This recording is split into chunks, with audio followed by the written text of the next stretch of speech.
Hello everyone, welcome back to the channel. My name is Marco and today we are back with more One Piece. I will be watching episodes 956, 57 and 58. Kaido and Big Mom just made an alliance, man, and I was speaking a little bit last time. I didn't have too much time to talk about it, but how when Whitebeard and Shanks met each other, right? The Navy was going crazy. They were like scared because we saw what Whitebeard is capable of by himself. He basically destroyed the whole Marineford, right? One emperor with his fleet and his crew. And if two of those great powers align with each other, bro, that's like very, very fucking serious, man. That poses a threat to the whole fucking world, man. So that was insane. And not to mention that they can also move fast. They're not just like these monsters who will like strike you once, right? And they have infinite durability. They're like fighters. When I saw Big Mom like flying around and fighting with Kaido, that was like totally new to me, to be honest. And the way they animated that with Conqueror's Haki going crazy and all of that, it was insane. They are insane. And as I said, for the first time since I started watching One Piece, it generally feels like we don't stand a chance unless something huge happens. And I like how Oda showed us that just after we started feeling a bit better, man. Just when we started seeing the ships that Ashura Doji was collecting, the weapons that Yukimaru Kawamatsu were collecting, the prisoners willing to follow Luffy thanks to Momonosuke's words, man. Those four bosses from different regions coming together and Hyogoro introducing them to us, right? And we made so much allies, like 350 allies from Udon prison, and there are a lot of prisoners in the Flower Capital. Those two lines added to the Hebi port, or was it Habu Hebi? I don't know.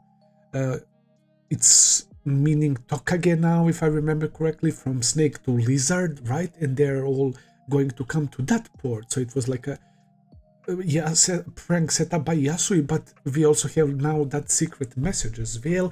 We have my boy Love, who just casually cut Basil Hawkins, and I don't know, it was implied that he basically killed him there in the end. We didn't see what happened after that last slash from Law. I was so happy about that.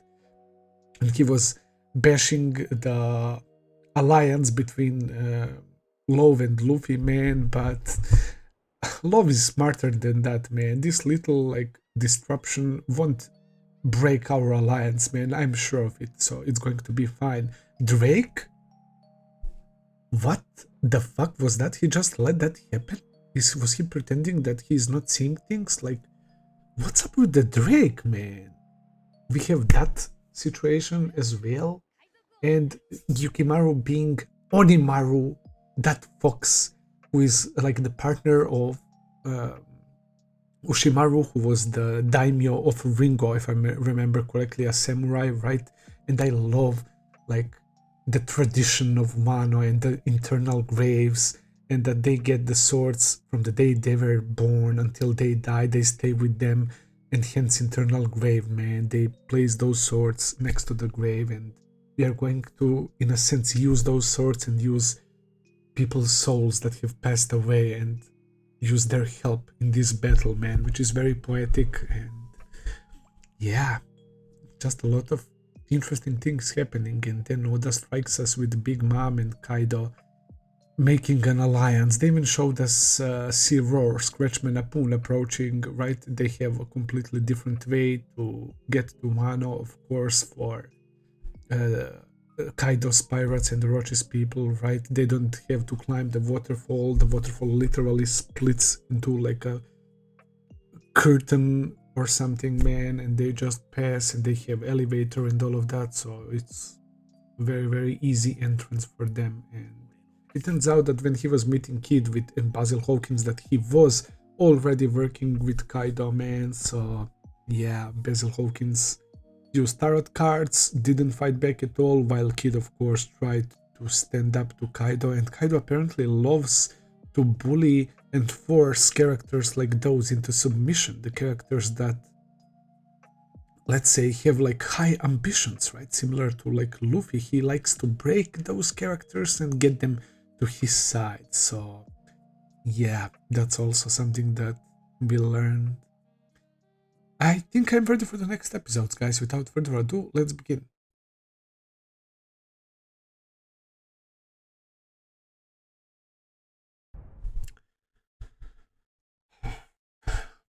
I don't even know what to say, man. Like, One Piece is definitely, I think, one of my favorite shows ever. I think I can say that it is my favorite show, man. Like,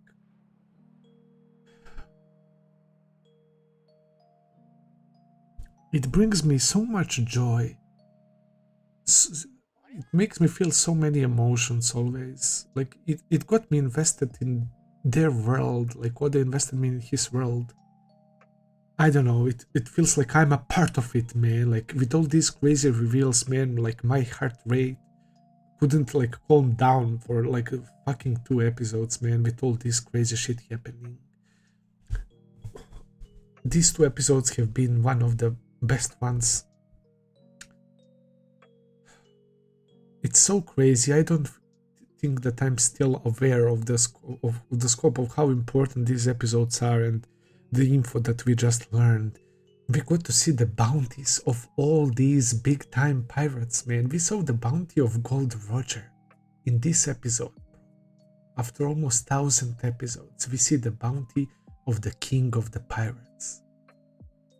I thought Luffy's bounty was insane. Like, multiply that by 3 and it's still not enough to be the king of the pirates. Blackbeard's is insane as well, and then we go into big boy category, man, with Shanks and Kaido, and the big boy and big girl category, bro. My boy Shanks has an insane bounty, man, over 4 billion, but Big Mom has even higher, and Kaido even higher. And there is a group of pirates from the past, Rocks pirates, Rocks D. Sebek. The D will bring the storm, right? What Corazon was saying too low. The will of D.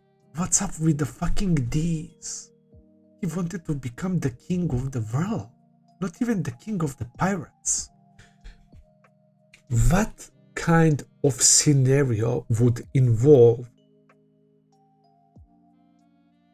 Garp and Roger to fight alongside each other to protect celestial dragons and their slaves?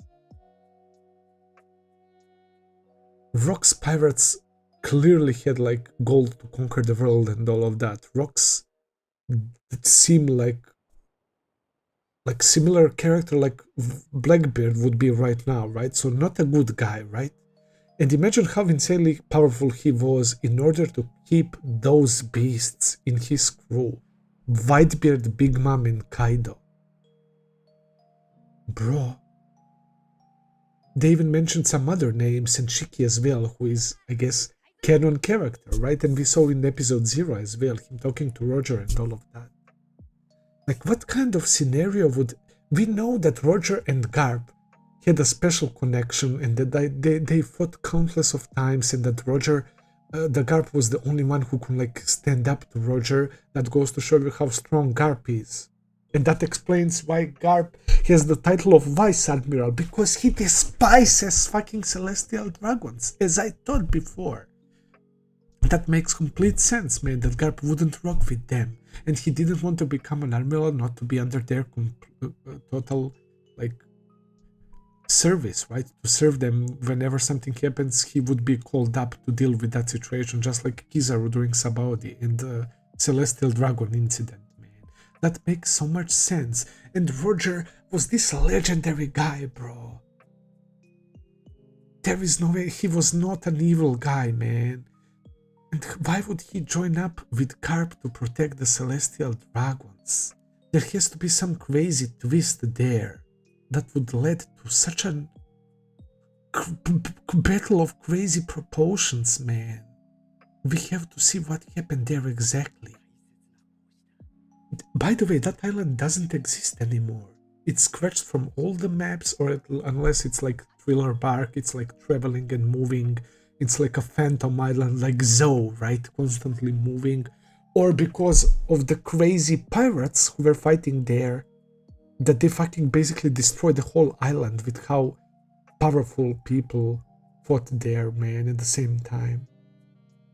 But still, like, Oda is doing this on purpose.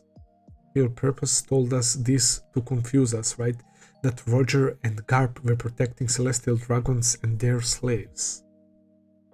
Why? Why, bro?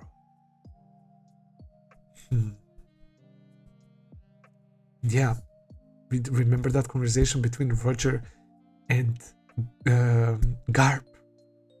They were rivals, man. It's like Garp knows that Roger was a pirate and that he needs to lock him up and capturing him and all of that, but he also respected him and admired him and knew deep down that he wasn't a bad guy, right? But he still followed his justice and was doing his job. And everything tells us when Roger asked Garp to take care of his unborn child. The unborn child bears no sins from their parent, right?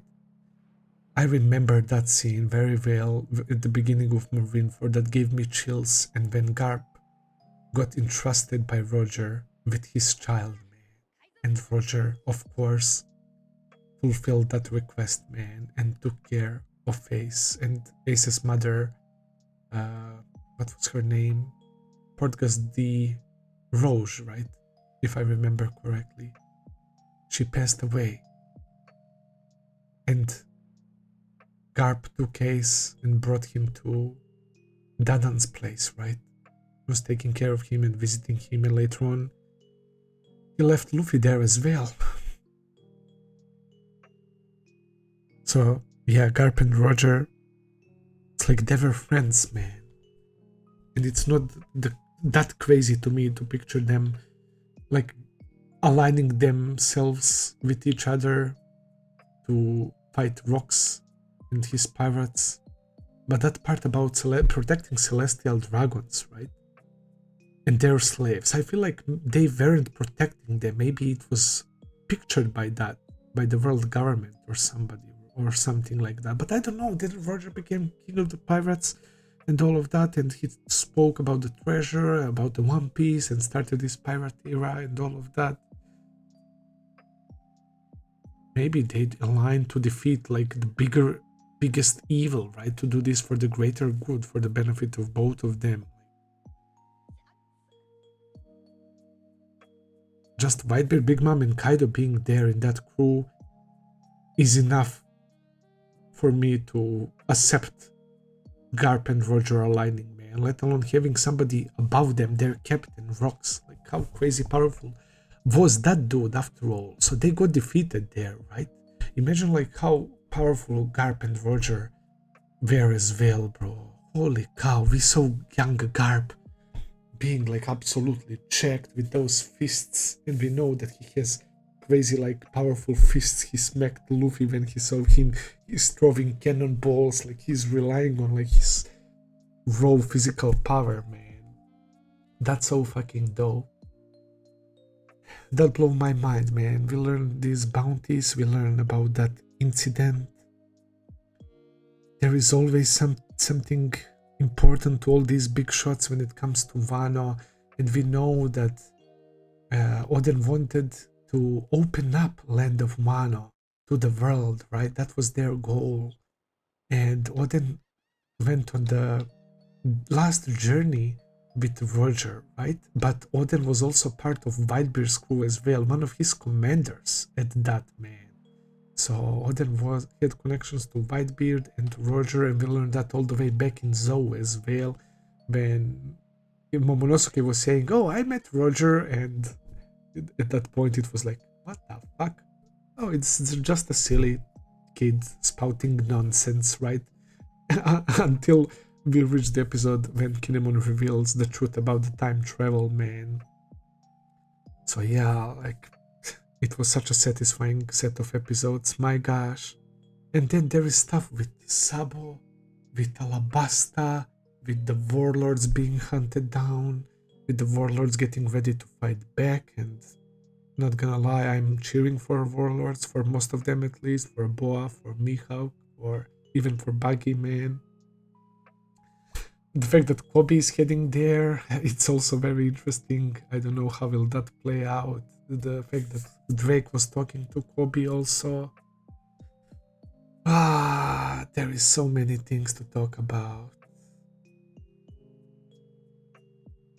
I mean, I can just try to guess. I wouldn't need to think about that, but I don't want to waste your guys' time right now to try and guess what might have happened. Clearly something bad happened to Sabo, and clearly something bad happened to either Vivi or King Cobra, right? Because the people of Arabasta are crying after receiving the news, and so is Makino and Dadan, right? And Dadan said, "We just found out that you were alive," right?